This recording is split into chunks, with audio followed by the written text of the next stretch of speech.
Hello everyone, स्वागत है आप सभी का अपने चैनल गुरु ज्ञान दिस साइड में। आई होप आप सभी अच्छे होंगे। दोस्तों, आज हम बात करेंगे राजस्थान विश्वविद्यालय के द्वारा जो अपडेट जारी किया गया है उसके बारे में। यह अपडेट है राजस्थान यूनिवर्सिटी के द्वारा जो 2025 के बीए, एमए से संबंधित जो फॉर्म फिलिंग है उसके बारे में। इसमें सभी तरह के विद्यार्थी, जिसमें रेगुलर मोड के विद्यार्थी और प्राइवेट मोड के नॉन कॉलेज वाले विद्यार्थियों के बारे में फॉर्म फिलिंग का आया है। तो यह कुछ इस प्रकार है। राष्ट्रीय शिक्षा नीति 2020 के अंतर्गत स्नातक सेमेस्टर तथा वार्षिक पद्धति पाठ प्रथम के नियमित रेगुलर स्वयं पाठी नॉन कॉलेज व द्वितीय सेमेस्टर व्यावसायिक वार्षिक पद्धति पाठ्यक्रमों के पाठ प्रथम विद्यार्थियों के आवेदन पत्र भरवाने से संबंधित विज्ञप्ति के विषय में। जी हाँ दोस्तों, राजस्थान विश्वविद्यालय के संगठक एवं संबद्ध महाविद्यालयों के विभिन्न संकायों में, अर्थात संगठक विद्यालयों से संबंधित है कॉमर्स कॉलेज, महारानी कॉलेज, महाराजा कॉलेज और राजस्थान कॉलेज, और संबद्ध विद्यालयों से संबंधित है जो जयपुर और दौसा के समस्त कॉलेज हैं उनसे।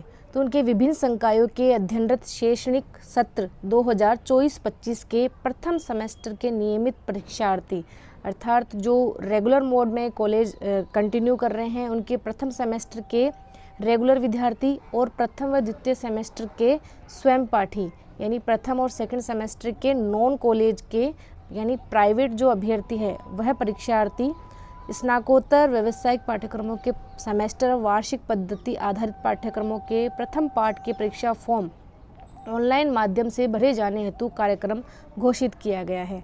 कुल मिलाकर बात की जाए तो इसमें जो हमारे रेगुलर मोड के जो विद्यार्थी हैं उनके प्रथम सेमेस्टर के आवेदन और जो नॉन कॉलेज के विद्यार्थी हैं वो प्रथम और द्वितीय सेमेस्टर मिलाकर के एक वार्षिक पद्धति का जो होता है 1 ईयर का, नॉन कॉलेज के अभ्यर्थियों के लिए डेट अनाउंस की गई है।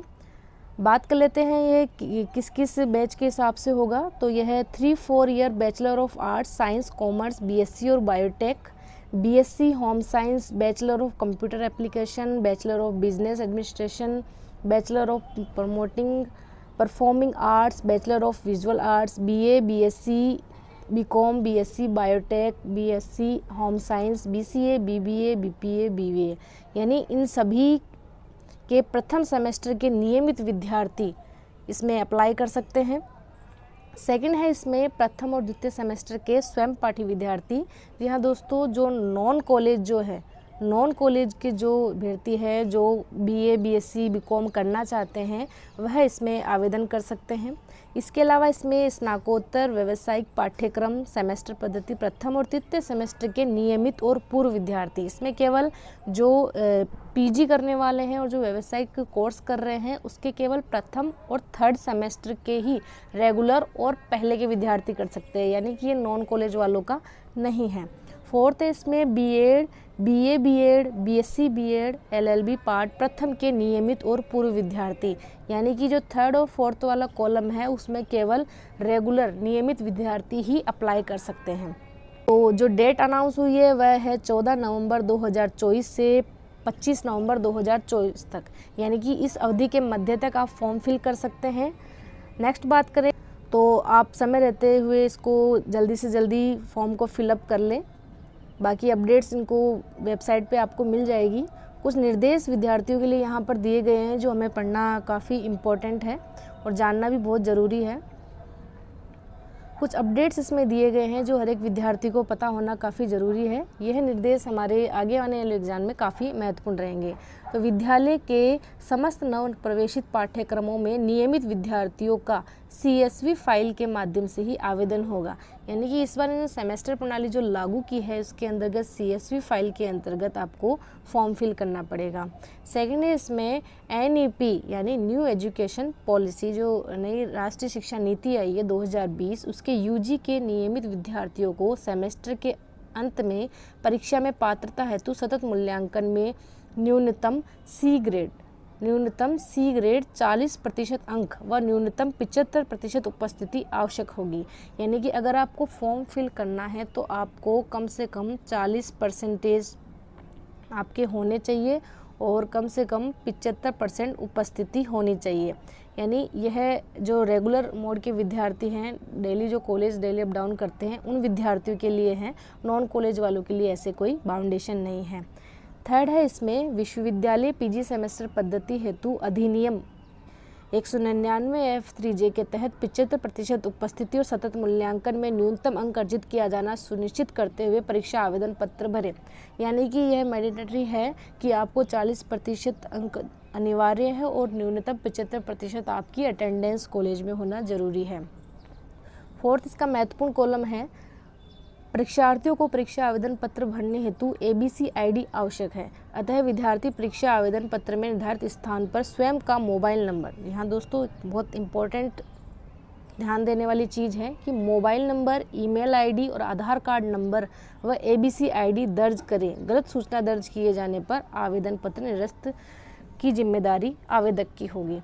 यानी कि आपको 4 चीज़ें तो वहाँ पर अच्छे से फिलअप करना ज़रूरी है, जिसमें आपका खुद का मोबाइल नंबर है, आपकी ईमेल ID है, आधार कार्ड नंबर है और ABC ID दर्ज करनी है। ABC ID अभी विद्यार्थियों की यूनिक ID होती है, जो उस कॉलेज के मतलब पढ़ने के हिसाब से बताई जाती है कि इसका विद्यार्थी है। फिफ्थ है इसमें परीक्षा विज्ञप्ति विस्तृत दिशा निर्देश वेबसाइट पर आपको उपलब्ध होंगे और परीक्षा कतिपय नियमों के विशिष्ट ये आप देख लेना। बाकी इंपॉर्टेंट हम देखते हैं तो 6 है कि परीक्षा शुल्क की अदायगी ऑनलाइन आवेदन प्रक्रिया में निर्दिष्ट ऑनलाइन पेमेंट गेटवे के माध्यम से होगा। यानी पेमेंट जो होगा वो गेटवे के माध्यम से होगा, परीक्षा शुल्क की अन्य किसी माध्यम से नहीं होगा। यानी कि आपको ऑनलाइन पेमेंट मोड पे ही करना है, आप ऑफलाइन कहीं नहीं होता है अभी। परीक्षा शुल्क का भुगतान किए जाने के पश्चात 24 घंटे की समयावधि में यानी 24 घंटे के भीतर पोर्टल पर पेमेंट वेरीफाई की जांच करने पर यदि पेमेंट नॉट प्रोसेस होता है, यदि पेमेंट नॉट सक्सेस होता है तो पुनः भुगतान की प्रक्रिया प्रारंभ करें। यानी कि पेमेंट सक्सेस होना बहुत ज़रूरी है, तभी आपका फॉर्म फिल माना जाएगा, अन्यथा नहीं माना जाएगा। निर्धारित समयावधि में पूर्व अतिरिक्त भुगतान की जिम्मेदारी आवेदक की होती। विश्वविद्यालय में जमा परीक्षा शुल्क वापस या रिफंड नहीं होगा। यानी एक बार आपने फॉर्म फिल कर दिया तो किसी तरह का रिफंड राजस्थान यूनिवर्सिटी आपको नहीं देगी। और बाकी निर्देश है, आप अच्छे से पढ़ लीजिएगा, पेमेंट किस तरह से करना है, कैसे आवेदन करना है।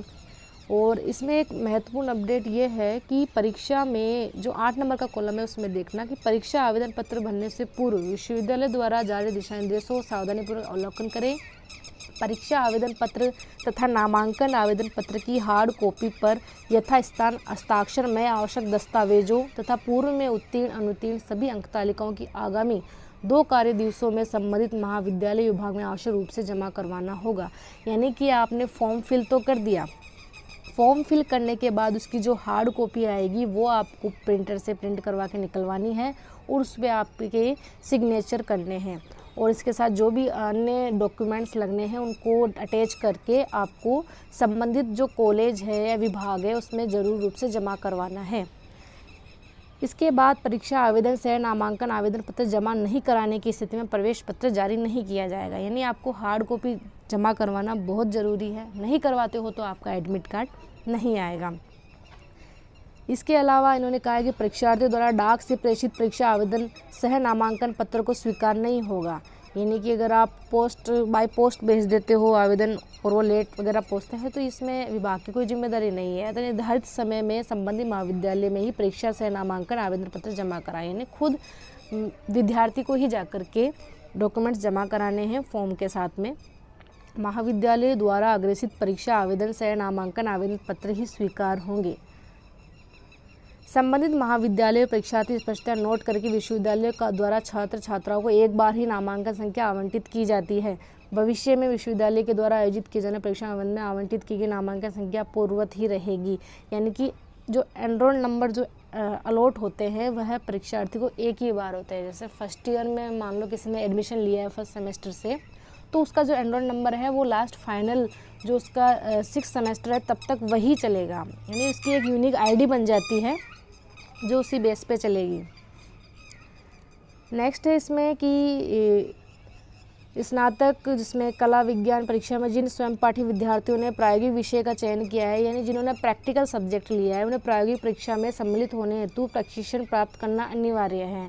यानी कि जो नॉन कॉलेज से फॉर्म फिल कर रहे हैं लेकिन उन्होंने प्रैक्टिकल सब्जेक्ट लिया है तो उनको उसका प्रशिक्षण लेना आवश्यक है। इसके अलावा प्रायोगिक विषय के प्रशिक्षण हेतु संबंधित महाविद्यालय में संपर्क करने, अन्यथा वे प्रायोगिक परीक्षा में सम्मिलित नहीं हो सकेंगे। यानी जिस भी कॉलेज से वे फॉर्म फिल कर रहे हैं उस कॉलेज में उनको प्रैक्टिकल के लिए जाना पड़ेगा, तभी आपका जो एडमिट कार्ड वगैरह है वो जारी होंगे।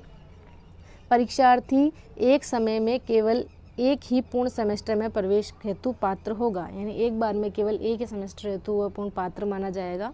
ऐसा नहीं है कि आप अलग अलग सेमेस्टर के लिए सेमेस्टर वाइज अप्लाई कर दो, एक बार के लिए केवल एक ही माना जाएगा। इसके अलावा आप देख सकते हो कि जो विद्यार्थियों के लिए है वो बहुत से निर्देश दिए गए हैं, आप उनको अच्छे से पढ़ लीजिएगा ताकि आपको फॉर्म फिलिंग में कोई भी दिक्कत ना हो। आई होप आपको सभी पॉइंट्स अच्छे से समझ में आ गए होंगे। कोई भी किसी तरह की क्वेरी है तो आप कमेंट कर सकते हैं, मैं जितना हो पाएगा आपकी मदद करूंगी। और दोस्तों, बिना लास्ट डेट का इंतज़ार किए हुए आप प्लीज़ फॉर्म फिल कर दीजिएगा, क्योंकि लास्ट डेट पे क्या होता है, सर्वर वगैरह डाउन चलते हैं तो फिर फॉर्म फिल करने में काफ़ी दिक्कत होती है। फिर लास्ट टाइम पे जाके आप सोचते हो कि अब मैं क्या करूं, तो वो वाली स्थिति ना आए उससे पहले आप फॉर्म फिल कर लीजिए और अच्छे से अपने एग्ज़ाम्स की तैयारी कीजिए। आई होप आपको वीडियो काफ़ी अच्छी लगी होगी। इसी तरह की अपडेट्स पाने के लिए आप हमारे चैनल को लाइक, कमेंट, शेयर करें और चैनल को सब्सक्राइब ज़रूर कर लें ताकि इसी तरह की इंटरेस्टिंग और नॉलेजेबल वीडियोज़ आपको मिलती रहे। मिलते हैं नेक्स्ट वीडियो के साथ। धन्यवाद।